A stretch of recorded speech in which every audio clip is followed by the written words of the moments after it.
Hey YNR fans! Waving hand, welcome to YNR Trends, your go-to spot for the juiciest young and the restless updates, shocking spoilers, and all the drama you can't stop talking about. From surprise returns to scandalous twists, we break it all down for you, every day. So grab your coffee, hit that subscribe button, and let's dive right into Genoa City's hottest gossip. Amanda had never been the type of woman to second-guess herself, at least not in front of others, but the weight of what she was about to do shook her in ways she hadn't felt in years. Genoa City was no stranger to secrets being spilled, but this one, her secret, had been buried so deep inside of her that even saying it out loud felt like betrayal of the carefully crafted life she'd built, betrayal of the walls she had erected, betrayal of the man whose name was about to be dragged into the light. The door to Chancellor Winter swung open, and there she was, with a little girl holding tightly to her hand, her wide brown eyes searching the room curiously, as if she could sense the tension radiating from her mother's body. Every conversation inside the room fell into silence. Devin, Lily, and Nate stood frozen, their gazes locked on Amanda, then drifting to the child at her side. Nobody knew what to say. Nobody even dared breathe. Amanda took one step forward, her voice trembling but steady enough to carry across the room, "This is my daughter." The words cut through the air, and Devin's expression changed instantly, shock, confusion, and something unspoken that hovered just beneath the surface. Lily took a small step forward, her protective instincts automatically sparking, though she didn't even know what Amanda was about to reveal. Nate blinked hard, as though trying to process whether he'd heard her right. Amanda guided the little girl closer, resting a reassuring hand on her shoulder, and for a moment her eyes softened, her lips trembling as if she had to fight back tears. "Her name is Isabella," Amanda whispered, her gaze darting across the room, locking on Devin before shifting to Lily and then, almost reluctantly, to the door as it opened again. And there he was, Kane Ashby, walking in at the exact wrong moment, his jaw tightening as though he'd walked into a trap. He had no idea what was coming, but instinct told him it wasn't good. Amanda's voice broke the silence again, firmer now, each word a blow that none of them saw coming, and Kane. Kane is her father. The shockwave that rippled through the room was unlike anything Genoa City had felt in a long time. Lily's mouth fell open, her entire body recoiling as if someone had punched her in the stomach. Devin looked back and forth between Amanda and Kane, his confusion turning into disbelief. Nate let out a low, stunned whistle under his breath, too shocked to even attempt diplomacy. Kane's face drained of color, his confident stride faltering as he froze in place, staring at Amanda as though she had set fire to his entire life. What the hell are you talking about?" Kane's voice cracked with a mixture of anger and fear. Amanda didn't flinch. She knew this was going to destroy him, maybe even destroy herself, but there was no more running from the truth. "You heard me," Amanda said, her voice like a blade cutting into him. "She's yours. I kept it from you, from everyone, because I thought I could protect her. But secrets like this don't stay buried forever." Lily's voice shook when she finally found the strength to speak. "Amanda, you can't just walk in here and drop something like that. Kane is Isabella's father?" She looked from Amanda to Kane, betrayal burning in her chest. Every memory, every mistake she and Kane had shared flashed before her eyes. The lies, the reconciliations, the heartbreak, it was all back, crushing her all over again. Kane raised his hands as though to defend himself, his panic written all over his face. "This is insane. I don't know what Amanda is trying to pull here, but this isn't true." He glanced at Amanda, desperate. Tell them you're lying." But Amanda didn't budge. She knelt beside her daughter, brushing a strand of hair out of her face. "Sweetheart," she whispered, "why don't you go wait with Nate for a minute?" Isabella nodded, a little confused but obedient, and Nate, still stunned, gently guided her to the corner of the room. Amanda stood tall again, meeting Kane's eyes. "I wish it was a lie, Kane. But it's not. You and I, years ago, it happened, and she's the result. I can't hide it anymore. The room descended into chaos. Devon demanded answers, Lily shouted in disbelief, and Kane was left reeling, his mind spinning out of control. He tried to piece together fragments of the past, moments blurred by desperation and bad decisions, nights he tried to bury under guilt. Amanda's words clawed at him, forcing him to confront memories he didn't want to acknowledge. No, he muttered, shaking his head violently. This isn't real. You're just trying to ruin me. Amanda's eyes flashed with both fury and sorrow. You ruined yourself, Kane. Don't put this on me. I stayed silent because I thought maybe you could change. But Isabella deserves to know who her father is, no matter how flawed he may be. Lily's voice, broken and sharp, cut through again. You slept with Amanda? While you were still trying to win me back. Kane's silence was her answer, and it gutted her in a way no betrayal had before. Before Kane could gather himself, the sharp sound of footsteps echoed in the hall, followed by the arrival of Detective Chance Chancellor. His presence turned the tension into dread. He looked directly at Kane, his expression grim, his badge catching the light. Kane Ashby, he said firmly, you're under arrest. The word sent shock through the room again, layered on top of the bombshell Amanda had just dropped. What? Kane shouted, his voice desperate. On what grounds?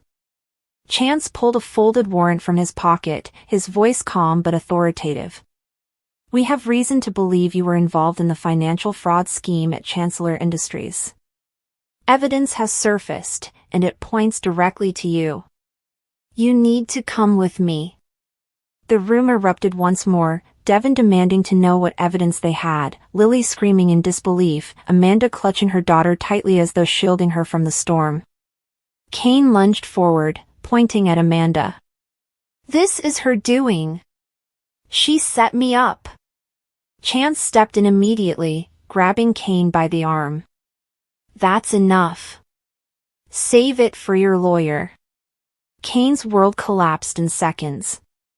He struggled against the cuffs, his eyes wild with anger and betrayal, but deep down a part of him knew the walls had been closing in for a long time. Amanda held her daughter close, her own eyes filled with tears, but her resolve never wavered. She knew what this would cost her, what it would cost Kane, but the truth had been unleashed and nothing could cage it again. Lily's tears fell freely, her heart torn apart as she watched the man she had loved, the father of her children, being dragged away in handcuffs, accused of crimes she couldn't even fully process. Devon stood frozen, the weight of his family's legacy once again in jeopardy. And Isabella, too young to understand, clung to Amanda's hand, whispering softly, Mommy, why are they taking him away? Amanda knelt to her daughter's level, her own tears spilling freely now. Because sometimes, sweetheart, people make choices that catch up with them. And Kane has to face his. The world of Genoa City is one built upon a foundation of secrets, a meticulously crafted illusion of normalcy that is perpetually on the verge of collapse. It is a place where the past is not merely prologue but an active, volatile agent, capable of detonating the present at any moment. The recent events surrounding Amanda Sinclair, a character whose very identity was once the city's most profound secret, and Kane Ashby, a man whose entire life has been a performance of identity, serve as a potent illustration of this fundamental truth. The dual revelation of Amanda bringing her young daughter, whom she had kept hidden, into the open and subsequently naming Kane as the father, followed swiftly by his arrest, is not merely a sequence of sensational plot points. It is a complex and devastating convergence of personal history, legal consequence, and emotional ruin that rips through the lives of all involved, exposing the fragile architecture of relationships and the heavy price of deception. This narrative arc functions as a masterclass in soap opera storytelling, weaving together threads of motherhood, paternity, betrayal, and justice into a tapestry of high drama that resonates on multiple levels, exploring what it means to be a parent, a partner, and a person of integrity in a world that often rewards the opposite. Amanda Sinclair's journey in Genoa City has been defined by the uncovering of secrets. Initially arriving as a lookalike for the presumed dead Hilary Curtis, she herself was later revealed to be the long-lost daughter of powerful attorney Nia Benedict and the half-sister of Devon Hamilton. Her entire sense of self was constructed from withheld truths and delayed revelations. Therefore, her decision to keep the existence of her own daughter a secret is a tragic and ironic echo of the very forces that shaped her own tumultuous entry into this world. This choice, while undoubtedly born from a desire to protect her child from the chaos and scrutiny that defines her family, also speaks to a deep-seated instinct to control a narrative after having her own life story controlled by others for so long. The act of bringing her daughter into the light, therefore, is a monumental step, a conscious decision to break a cycle of secrecy that has plagued her bloodline. It is an attempt to claim authenticity and build a life for her child that is not predicated on lies and hidden rooms. This moment is fraught with both hope and terror, the hope of a new beginning built on honesty, and the terror of judgment, rejection, and the inevitable upheaval that truth-telling brings in its wake. Her character, a lawyer who makes her living navigating the complexities of truth and evidence in a court of law, is finally forced to apply those principles to her personal life, standing in the stark reality of her own testimony. The identity of the child's father, Cain Ashby, is the second, more explosive layer of this revelation. Cain is a character whose entire existence in Genoa City has been a performance. He arrived under false pretenses, pretending to be the long-lost son of Catherine Chancellor, and while he eventually evolved into a more genuine figure, the specter of that initial deception has never fully left him. His relationship with Amanda was itself a product of a fractured period in both their lives, a passionate, impulsive connection born from mutual pain and loneliness during a time when his marriage to Lily Winters was disintegrating.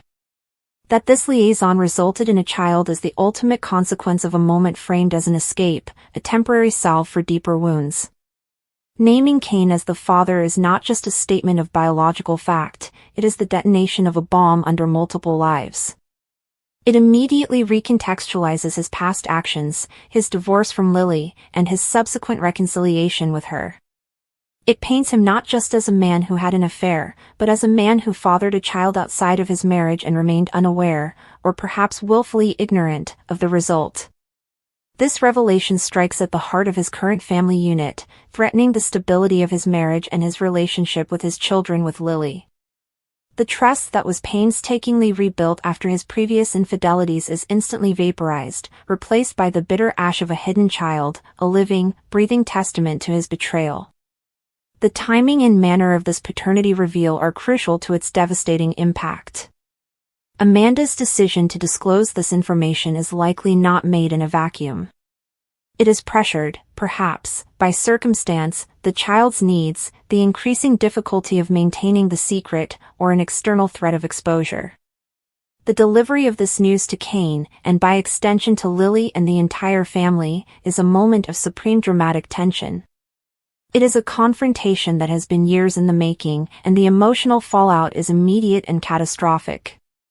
For Cain, the initial shock is likely a maelstrom of emotions, disbelief, panic, a frantic mental recalibration of the last several years of his life, and a dawning horror at the implications.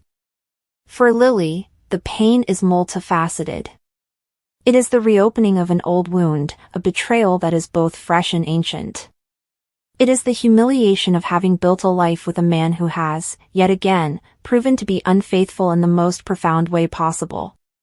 It is the fear for her own children, and the destabilizing intrusion of a new half-sibling into their world.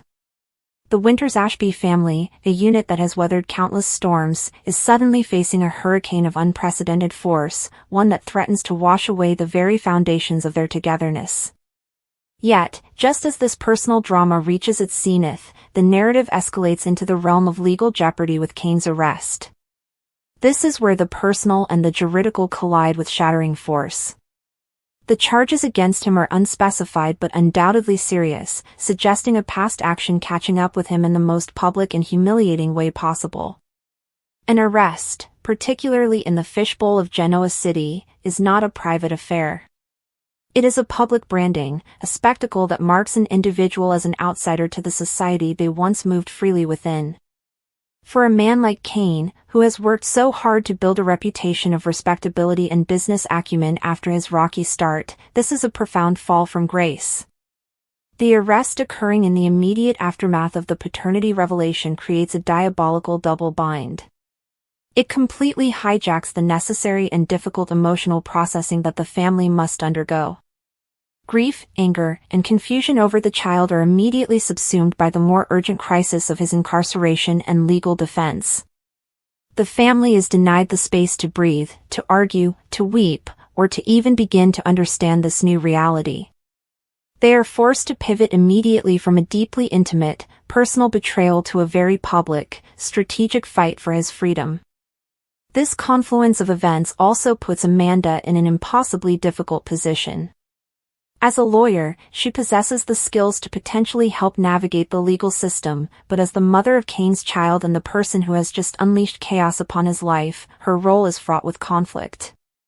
Does she help the man who is the father of her daughter, ensuring he is present in the child's life, even if it means defending him against her own better judgment? Or does she distance herself and her daughter from the scandal, protecting them from the fallout of his alleged crimes? Her professional duty, her maternal instinct, and her personal feelings toward Cain become tangled in an irreconcilable knot.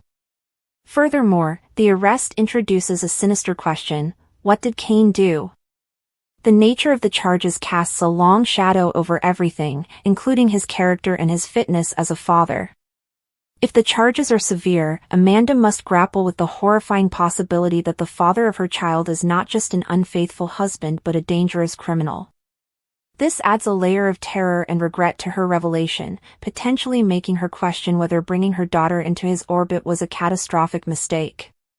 The ripple effects of these twin catastrophes extend far beyond the immediate players. Devin Hamilton, Amanda's half-brother and a man of deep moral conviction, is pulled into the storm.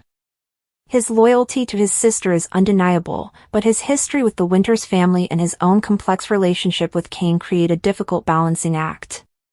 He becomes a source of support for Amanda, but may also feel a sense of responsibility to the family being torn apart. For Billy Abbott, Cain's business partner and brother-in-law, the situation is a professional and personal minefield. The business they built together is now threatened by the scandal of Cain's arrest, and his loyalty to his wife, Lily's sister, forces him to choose sides in a family war he never saw coming. The entire social fabric of Genoa City is altered, with alliances shifting and friendships being tested under the weight of the scandal. At its core, this narrative is a profound exploration of consequences. The child is the ultimate consequence of a past action, a living embodiment of a choice made in a moment of passion and weakness. The arrest is the consequence of another, perhaps darker, action from Cain's past. The storyline refuses to let its characters escape the gravity of their decisions. It argues that the past is not a foreign country, it is a ghost that resides in the attic, waiting for the most inopportune moment to crash through the ceiling. For Cain, a man whose life began in Genoa City as a lie, these events represent the terrifying culmination of a lifetime of running from his own history. He is finally being held accountable, both emotionally and legally, for the man he has been.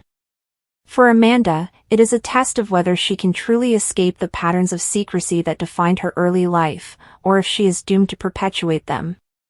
For Lily, it is the ultimate test of resilience and the limits of forgiveness. The promise of reconciliation, so hard won after previous betrayals, now seems like a cruel joke, and she is forced to confront the possibility that some fractures cannot be healed, some truths are too destructive to overcome. The aftermath of these revelations is a landscape of emotional wreckage, where each character must sift through the rubble of their former lives and decide what, if anything, can be salvaged and rebuilt. It is a testament to the enduring power of the soap opera genre to take the most intimate human failings, lust, deceit, fear, ambition, and amplify them into epic tragedies that hold a mirror to the universal struggles of love, family, and the relentless pursuit of a second chance.